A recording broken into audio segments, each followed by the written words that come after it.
Olá, bom dia, boa tarde, boa noite, independente do horário que você nos assistir, sejam todos e todes muito bem-vindos a este Conversas Keynesianas de hoje, que eu, Fábio Terra, presidente da Associação Keynesiana Brasileira, que promove esse programa Conversas Keynesianas, tenho o prazer de conversar com a minha colega Vanessa Leite também, tá? Chamada de Carla Vanessa Leite, então para que todos a reconheçam, né? Vou colocar o nome composto. Nós temos isso, né, Vanessa? Eu sou Fábio Henrique também, e aí sempre fico nessas coisas. Seja bem-vinda a essa Conversas Keynesianas, Vanessa. Prazer recebê-la. Oi, Fábio. Vou te seguir, desejar bom dia, boa tarde, boa noite, né? A depender da hora que o pessoal estiver vendo o vídeo.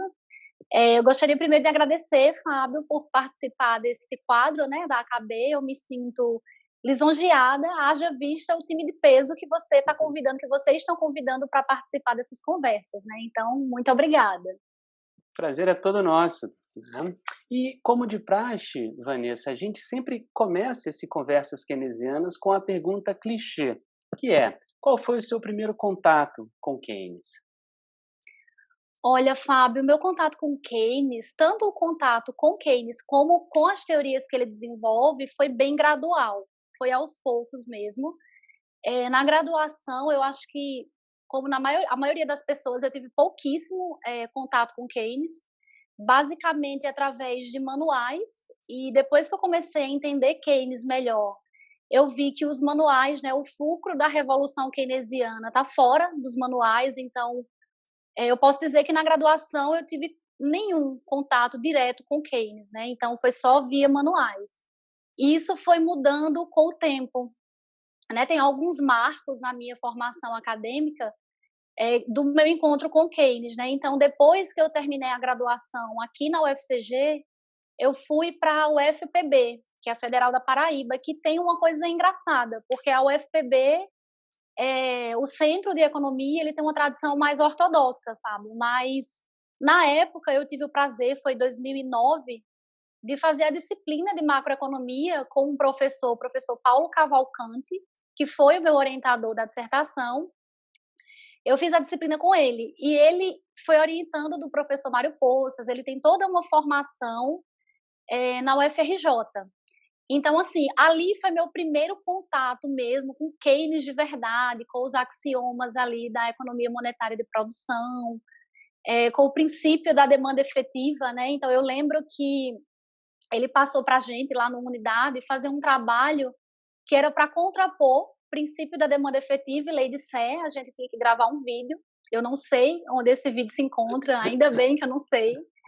E eu estava do lado da demanda efetiva, né, junto com as outras colegas e outras do lado ali da lei de Sé. Então, aquilo foi um marco para mim, assim, aquele primeiro contato com os axiomas que definem, né, a economia monetária de produção, ali mais já numa perspectiva pós-keynesiana, foi o meu contato real, né? E como eu te disse, foi gradual, né? Então eu começo com essa parte mesmo da economia monetária, depois com o princípio da demanda efetiva, e isso vai se aprofundando ali no doutorado. No mestrado fica essa importância da demanda, né? A centralidade da demanda, os determinantes do investimento, né? Essa relação entre poupança e investimento é esse contato mais maduro, vamos dizer assim, que ele amadurece depois, né, no doutorado, com outras experiências. Legal. E o que nisso, Vanessa, a teoria pós-keynesiana te encantou a ponto de você a entender como a mais adequada para se compreender a realidade socioeconômica? Fábio, primeiro porque, na minha percepção, ela explicava a realidade capitalista, ela se adequava ao que eu via da realidade capitalista. E, assim, ter tido esse contato tardio com Keynes foi importante, para mim foi bom até, eu diria, porque eu tive chance de ver os outros modelos. Claro que eu não sou conhecedora de todos os outros modelos, mas, assim, eu passei um pouco pela ortodoxia e aquilo não me satisfazia, em termos de explicar a dinâmica da economia capitalista, né, em termos de propor políticas econômicas eficazes, porque, assim, para mim, o propósito de estudar economia, se não for para propor políticas que possam mudar as realidades, que possam melhorar a situação da maioria das pessoas de uma sociedade, para mim não faz sentido.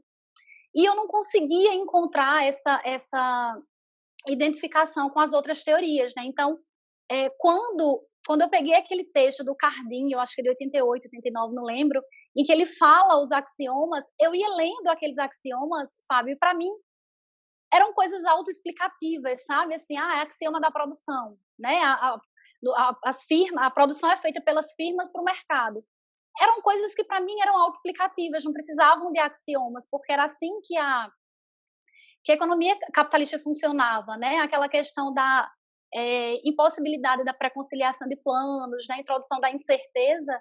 Então, eu conseguia, a partir dali, né, enxergar uma função nas políticas econômicas que derivavam dessa perspectiva teórica, com esse sentido que eu falei, de transformar a realidade, né, de ser algo palpável. Né? Então, eu acho que o que eu tinha visto antes, né, a grande parte do que eu tinha visto antes, não fazia mais sentido para mim em termos de o que a gente vai fazer com a economia para transformar a realidade. Né? Então, eu acho que é por isso que, para mim, Keynes e a perspectiva pós-keynesiana são mais adequados, porque simplesmente, para mim, eles se adequam à realidade, eles explicam a realidade. Ah, legal. Eu ia lhe perguntar sobre o seu caminho, tá, até chegar no doutorado na UFRJ, mas você contou isso para a gente um pouco agora, né? Que você teve no mestrado, então, o seu contato maior com Keynes pré-UFRJ, onde você fez o seu doutorado. Então, deixa eu aproveitar e fazer uma pergunta da perspectiva, ainda na perspectiva pós-keynesiana, mas também numa perspectiva heterodoxa da economia. Você é a nossa representante na AKB, a professora da Federal de Campina Grande, na Paraíba. Como é, tá, o ensino da heterodoxia e do pós-keynesianismo na UFCG e como é, de uma maneira geral, a heterodoxia e o pós-keynesianismo, em particular, no Nordeste brasileiro? O que você traz de panorama para a gente? Fábio, pensando assim, eu vou começar pela Paraíba, né? Nós temos duas instituições que têm o curso de Economia, instituições públicas, né? A UFCG e a UFPB. Aqui na UFCG, eu tenho a sorte, Fábio, de trabalhar numa instituição em que a pluralidade ainda predomina. Então, a heterodoxia é bem forte aqui na UFCG, não necessariamente pós-keynesianos. Eu acho que, por dizer assim, na perspectiva, por formação mesmo pós-keynesiana, seria basicamente eu. Né? Mas, assim, a heterodoxia na UFCG é forte, a gente tem um curso bem plural. A UFPB, basicamente, também era o meu orientador do mestrado, o professor Paulo Cavalcante, né, pela formação dele. Inclusive, o meu link, né, com a UFRJ, o primeiro, veio por ele, porque ainda no mestrado eu fui fazer umas disciplinas na UFRJ e eu tive aula com Poças, com Cardim, com Jennifer, né, que depois vira minha orientadora. E lá na UFPB, basicamente, ele também não tem... a heterodoxia é bem diminuta lá. Da mesma forma que em Pernambuco, Fábio, eu acho que você sabe, né, o PIMES tem outra orientação, mas aí também tem o FRN, né, que tem o professor André Lourenço, ele até vai aparecer aqui nas minhas colocações, né, o professor muito bom, André Lourenço, e lá também tem uma pluralidade, tem uma heterodoxia. Eu acredito que no Maranhão também, no Piauí, não necessariamente na vertente pós-keynesiana, mas ao menos no campo mais heterodoxo, né? Eu acho que essas são as principais que eu consigo lembrar, assim, onde a heterodoxia tem um espaço considerável. Eu acho que a UFBA também, né, a Federal da Bahia. Então, eu diria que no Nordeste a heterodoxia está, sim, bem representada nas principais instituições. Oh, legal. Olha só, vamos caminhar agora para uma análise do momento que a gente vive. Então, Vanessa, se você fosse em outro governo, é claro, mas levada à formulação de política econômica, em termos de política fiscal, especificamente agora, daqui a pouco a gente vai para a monetária, mas em termos de política fiscal, o que você estaria fazendo nesse instante se fosse uma autoridade econômica neste país? Olha, Fábio, eu confesso que nem nesse governo eu não teria a menor chance, né? Em outros eu prefiro a academia, esses cargos de decisões, assim, enfim. Mas se eu tivesse que fazer alguma coisa agora, diante, né, dessa crise desencadeada pela pandemia, então a primeira coisa que eu faria totalmente diferente da equipe econômica era considerar a crise não como decorrente do isolamento, né, das medidas quarentenárias que são necessárias. Então a primeira coisa é considerar que a crise é decorrência da pandemia e não é uma crise nossa, é uma crise mundial, né? E dessa forma, com essa consideração, eu não iria hesitar, não teria nenhuma possibilidade de hesitar em salvar vidas, em gastar o que fosse necessário para salvar as vidas, para salvar os postos de trabalho e aí, consequentemente, as micro e pequenas empresas, Fábio, porque diferente do que considerou o ministro da Economia, elas são muito relevantes sim, porque quase metade do trabalho formal está com as micro e pequenas empresas, cerca de 30% do PIB. Então, num primeiro momento, eu não hesitaria em salvar vidas, postos de trabalho e, especialmente, as micro e pequenas empresas, porque no momento seguinte a gente vai precisar retomar a economia. E quanto menos empresas a gente destruir, quanto menos empregos a gente destruir e quanto menos vidas a gente perder, é melhor. Né? Eu acho que isso, apesar desse falso dilema entre salvar vidas e economia, eu realmente não entendo a cabeça de quem propõe esse tipo de, né, de vidas econômicas e vidas enfim, não faz sentido.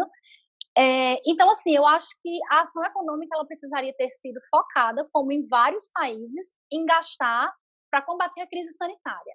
É isso, a gente tem que manter as pessoas em casa, transferir renda, né? E nesse sentido, o auxílio emergencial, que não foi proposta do governo, mas foi aprovado pelo Congresso, ajudou bastante, né, Fábio? Basta a gente ver os dados aí do quanto isso freou a queda do PIB. E também, nesse momento, eu acho que os mecanismos tradicionais de política macro não fazem muito sentido, porque ninguém quer estimular a demanda para colocar as pessoas nas ruas para comprar. Então, não faz sentido, você não quer dar dinheiro para as pessoas irem comprar. Né? Então, e também a questão da insegurança, não adianta simplesmente transferir a renda, vamos liberar o FGTS. Não adianta só transferir a renda, porque como a gente viu, as pessoas vão entesourar, Keynes, é insegurança, é incerteza, é preferência pela liquidez, né? Então, num segundo momento, aí já tendo gastado o suficiente para controlar o contágio, né, Fábio, eu entraria as ações de política macroeconômica tradicionais, né, numa perspectiva keynesiana, numa perspectiva anticíclica, já que eu considero que não há nenhuma possibilidade mesmo de a iniciativa privada comandar a retomada da economia, né? Então, como é que vai ser esse mercado? Aí eu volto para o axioma da produção. Quem produz são as firmas. Para quem? Para o mercado. Que mercado? Né? Que terra arrasada a gente vai encontrar aí depois dessa pandemia? Então, é o Estado. É o Estado como gasto autônomo, é o Estado com que tipo de gasto, né? Eu imagino. Eu acho que, primeiro, Fábio, a gente precisa de um programa, de um plano, de um planejamento para que país a gente quer, que tipo de industrialização a gente quer, que objetivos a gente vai buscar. Então, eu acho que a gente precisa, né, de um projeto de país que busque não industrializar ou dar subsídios àquelas indústrias meio que moribundas, remanescentes dos anos 80. Eu acho que nós devemos pensar num processo de industrialização para retomar a economia, mas assim, que atenda às necessidades dos brasileiros, porque a pandemia escancara todas essas necessidades, né, as carências de serviços básicos, né? Então, não é só fazer política industrial por fazer política industrial, né? Mas deixando claro, assim, incorporando, a gente tem espaço para investir na infraestrutura, saneamento, serviços básicos. A gente tem, Fábio, o bem-sucedido complexo econômico industrial da saúde, que pode ser um caminho que envolve, né, políticas de tecnologia de maior complexidade. Então, eu acho que, num primeiro momento, gastar o que for necessário para combater o contágio mesmo, a crise sanitária, e aí passar para um grande programa mesmo de obras de infraestrutura, considerando isso, as necessidades da sociedade brasileira que foram escancaradas pela pandemia. Legal, legal. Vanessa, e aí agora pode puxar a corda para o lado monetário, né? Então, em termos de política monetária, quais seriam as medidas? E aí eu já encaixo uma segunda pergunta. A gente está com a Selic no menor patamar da história. E muito, claro, por causa dessa atividade econômica recessiva ou depressiva que vivemos. Ela está em 2%. Você acha que ela teria condições de estar em zero? Fábio, eu até considero que sim, que não seria grande problema ter uma Selic em zero, mas assim, haja vista as taxas de juros ao redor do mundo, não só dos nossos semelhantes, vamos dizer assim, mas também dos países em desenvolvimento. Só que eu penso o seguinte, a política monetária sozinha não vai resolver.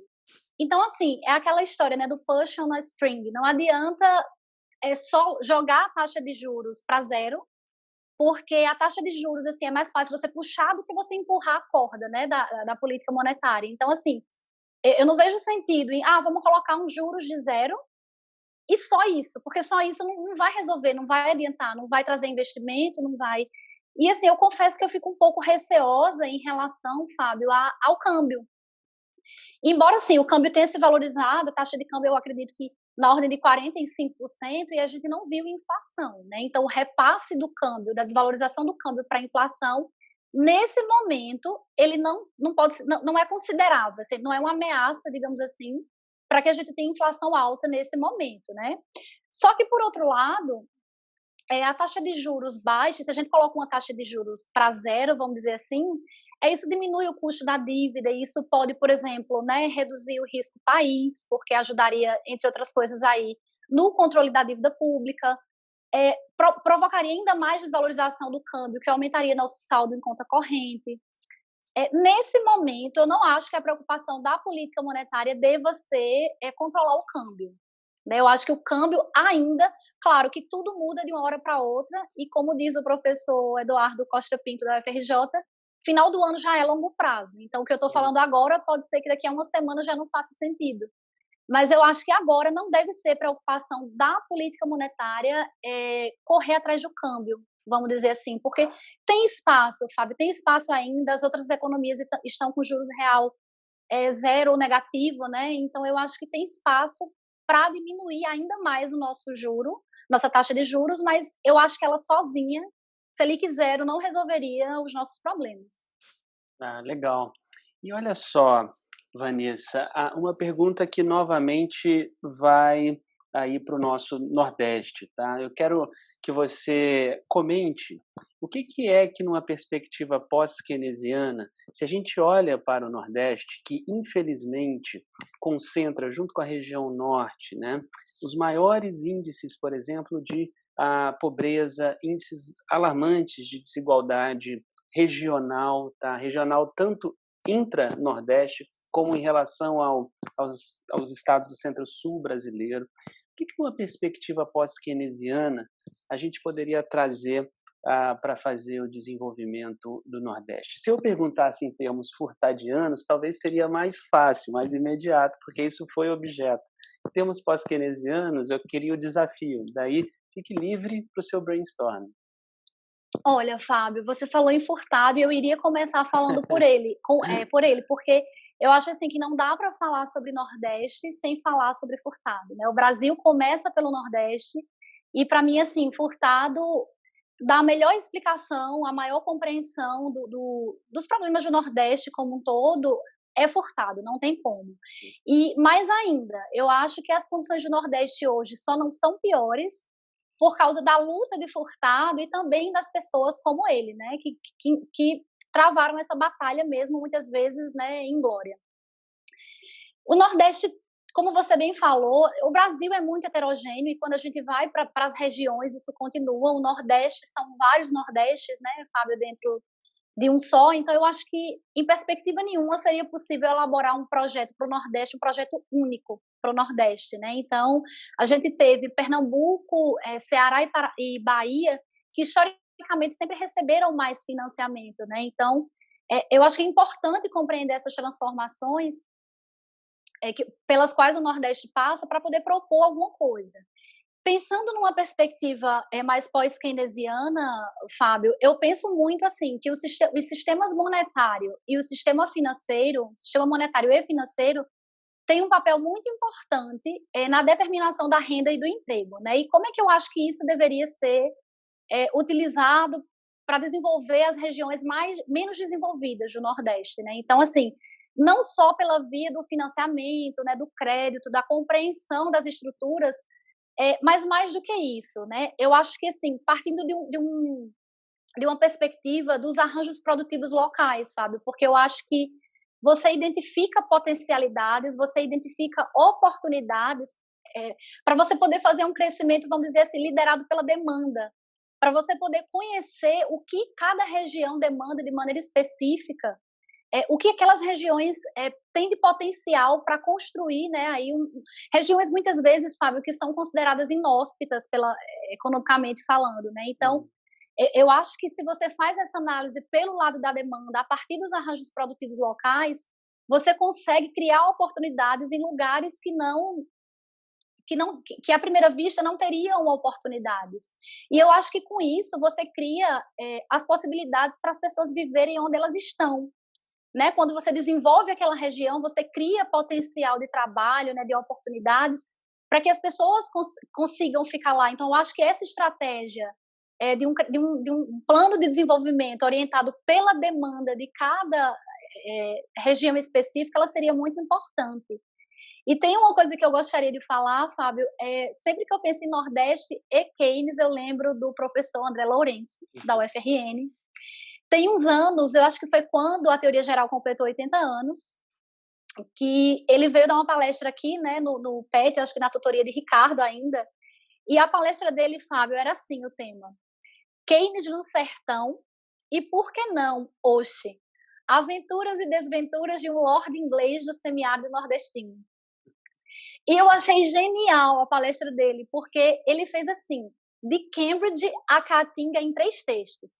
E os 3 textos eram a teoria geral, o ensaio do Harold e o GTDN, né, o documento lá que o GTDN tem furtado ali na sua concepção. Então, ele vai mostrando justamente isso, que tem uma problemática ali específica para os países subdesenvolvidos, e essa problemática exige transformações estruturais, e essas transformações estruturais precisam do Estado, precisam desse Estado orientando essa produção, orientando essa ação governamental, né? E ele faz uma discussão enorme fez uma discussão enorme sobre controvérsia do capital, sobre as conclusões do GTDN, mas eu achei maravilhoso, e ele colocou a foto de Keynes com um chapéuzinho de cangaceiro, né, inimaginável, dada a origem e a postura do Lord inglês, né? Mas eu acho, Fábio, que falar em Furtado também traz Keynes. Eu acho que Furtado tem essa influência, né? Essa identificação ali, né? A questão de que aqui, por exemplo, não basta só você flexibilizar o mercado dos fatores de produção, aquilo que Keynes desenvolve um pouco, né? No capítulo 16 da Teoria Geral, mesmo que fossem totalmente flexíveis, né? Isso não seria suficiente, não resolveria os problemas. Então, eu penso no Nordeste a partir de Furtado, principalmente antes de Keynes, mas quando eu penso em Furtado, também me remete Keynes.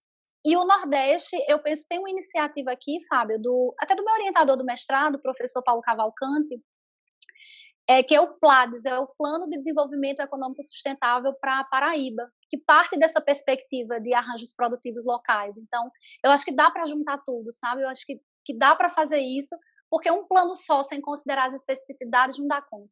São muitos Nordestes num só. Sensacional, sensacional, Vanessa. É muito bom ouvir isso, assim. Sensacional mesmo. Agora, a gente já vai encaminhando, as conversas boas passam rápido, para o final da nossa conversa keynesiana de hoje. E sempre também um clichê neste programa, as 3 últimas perguntas, elas sempre são de cunho mais pessoal. Afinal de contas, isso aqui é uma conversa, como se a gente estivesse sentado numa mesa de bar, depois do encontro da AKB. Então, nesse período de isolamento social, em que estivemos todos quarentenados, o que você, na sua quarentena, esteve ouvindo, Vanessa? Fábio, eu confesso que eu estou ouvindo, lendo e assistindo mais economia do que eu gostaria. Enfim, mas assim, tem um podcast da Laura Carvalho com o Renan Quinalha que eu virei fã, eu não passo uma semana sem ouvir. Então, assim, se eu pudesse sugerir alguma coisa, seria esse podcast, né, que chama Entretanto. E outra coisa, assim, que é bem clichê mesmo, Fábio, música. qualquer música, porque eu acho que o momento é difícil, é muito difícil para todo mundo, para economista, para não economista, para todo mundo. Então, pelo menos para mim, eu não saberia viver sem música. Então, música para mim é o alimento da alma. Então, além do podcast, além de toda a economia que eu estou ouvindo, é música. Qualquer música que você goste, MPB, samba, o que você gostar, eu acho que é bacana, dá um ânimo melhor. É legal. E em termos de séries e filmes, o que você tem assistido? Fábio, eu tenho assistido umas séries muito aleatórias, sabe? Eu assisti, por exemplo, eu não gosto de Dark, eu vou causar aqui, eu não Não, consegui eu também não assistir. gostei, fica tranquilo, eu Eu acho que é cansativo assisti demais. muito, Fábio, muito. Eu assisto assim, por exemplo, eu assisti uma recente aí, Fleabag, que era uma série bem Uhum. premiada. Eu não tenho muito crivo para a série, mas assim, eu vou assistindo, se eu gostar, eu continuo, né? Não, nem tenho tanta sugestão de séries, eu não sou a pessoa mais que tem esse repertório para sugerir para as pessoas. Ah. Em termos de filme? Fábio, eu assisti ontem, inclusive, um filme que me chamou muita atenção. Eu não vou lembrar o nome, porque minha cabeça é péssima, gente, para essas coisas. Mas era o pessoal fugindo da Rússia, de uma prisão na Sibéria. Gente, eu não vou lembrar. A Acho que era Caminho da Grande Liberdade, alguma coisa alguma assim. coisa assim. Esse filme é Né, maravilhoso. uma coisa assim. Eu achei muito bacana, né, a caminhada deles para fugir ali da prisão na Sibéria e vão para a China e depois chega na Índia. Eu achei bem bacana, assim, porque mostra, para mim, uma questão de resistência mesmo, né, de você suportar tantos quilômetros de caminhada para chegar lá no final do seu objetivo. Esse filme é muito bom, é muito bom. Eu também não me lembro o nome, mas ele é muito. Já vi acho que umas 3 vezes, de tanto que eu gostei. E uma pergunta que também sempre vem: qual é o seu atual ou eterno livro de cabeceira? Economia ou não economia? Não, economia não dá para levar para cabeceira, não tem como. Eu acho que eu colocaria como eterno, Fábio. É um livro que uma amiga apresentou há alguns anos, que chama Mulheres que Correm com os Lobos, é de Clarissa Pinkola. Ela é uma analista na linha mais do Carl Jung. E esse livro, para mim, ele é um eterno livro de cabeceira ou não, porque ele faz parte da minha constituição, da minha formação enquanto mulher mesmo. Então, eu acho que ele é fundamental. Ela trabalha com o arquétipo ali de mulher selvagem, né, desenvolvendo toda através de uma série de contos e analisando esses contos depois à luz desse arquétipo. Eu acho esse livro é genial, Mulheres que Correm com os Lobos, de Clarissa Pinkola. Legal, esse livro é muito bem falado de fato. E aproveitando o gancho da discussão da mulher, Vanessa, como é que você enxerga a evolução, por exemplo, se é que a gente pode usar essa palavra evolução, né? Do tempo em que você entrou na graduação em relação a hoje, como é que está o papel da mulher economista? Nossa, Fábio, mudou muito e mudou muito para melhor, ainda que precise de mais, ainda que toda luta, toda conquista que a gente consegue ainda é pouco perto do que falta conseguir. E se tratando do espaço da mulher em qualquer ambiente na economia não é diferente. Mas assim, hoje eu já vejo muito mais professoras de economia. Hoje eu vejo muitas vozes femininas, né, no debate econômico, vozes de peso, vozes muito importantes para toda essa discussão que a gente está tendo, não agora, não só agora, mas já tem um tempo que as mulheres vêm ganhando mais espaço, né, e que eu sempre me sinto muito feliz, muito lisonjeada quando alguma aluna minha vem dizer que de alguma maneira se inspirou em mim como professora, como mulher, porque só tem professor. Ainda é um ambiente marcadamente masculino, né, mas eu acho que assim, a gente está conquistando um espaço significativo, Fábio. Basta você olhar hoje, né, pro debate econômico brasileiro e ver quantas mulheres importantes estão aí com seu espaço de fala, lutando por ele, né? Legal. E a última pergunta, Vanessa, é a seguinte: você está otimista ou pessimista em relação às possibilidades econômicas dos nossos netos? Fábio, antes de te responder essa pergunta, eu lembrei agora de um episódio, como eu te disse, eu fui aluna do Mário Poças, Jennifer Herrmann, Aham. André Modenese, Cardim, Franklin Serrano, Ricardo Suma, eu tive muitas experiências boas na UFRJ. Mas a primeira que me marcou, na disciplina do Poças, Fábio, eu lembro uma vez que ele estava dando aula sobre o princípio da demanda efetiva, e ele fez uma listinha, assim, que era para falar dos erros dos erros mais comuns da relação entre poupança e investimento, né? De quem considera que a poupança determina o investimento. E eu lembro, eu marquei no meu caderninho, até hoje eu tenho ali no caderno do doutorado, que ele disse o seguinte: o principal erro é supor que a poupança é relevante para alguma coisa, né? Então, isso ficou na minha mente, eu lembrei agora, e numa conversa como essa eu não podia deixar passar. Claro, claro. Mas te respondendo se eu estou pessimista ou otimista, Fábio, eu acho que eu estou assim, me preparando para o pior, esperando o melhor. Porque eu acho assim que não só na economia, nós estamos num momento muito complicado no Brasil, é, é um momento assim muito violento mesmo, sabe? E me incomoda muito, Fábio, que parte dos economistas corrobore com isso no sentido de você tem espaço de fala e você vai para esses espaços dizer que a economia é uma coisa puramente técnica. E você vai com o seu arcabouço teórico, com a sua bagagem ideológica, falar para um monte de gente que aquilo é técnica e que não tem outras opções.